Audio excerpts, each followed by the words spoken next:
નમસ્કાર દોસ્તો, ફરી એક વખત તમારું આ વિડીયોમાં હાર્દિક સ્વાગત છે।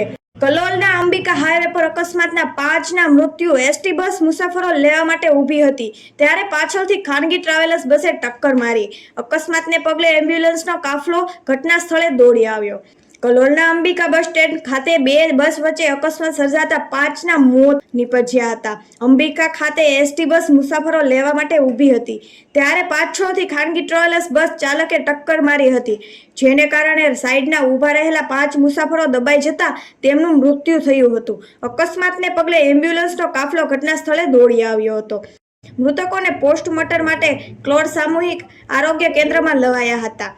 અહીં મૃતકોના પરિવારજનોને રોકકળ કરતા વાતાવરણ ગમગીની બની ગયું હતું।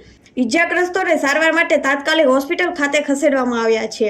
ગાંધીનગર કલેક્ટર ધારાસભ્ય દોડી આવ્યા હતા। કલોલ ખાતે અકસ્માતને બનાવ બનતા 5 લોકોના મૃત્યુ થયા છે। તો દોસ્તો, આજના આ સમાચાર અહીં સમાપ્ત થાય છે। જરૂરથી કમેન્ટમાં ઓમ શાંતિ પાઠવતા જજો। ઓમ શાંતિ।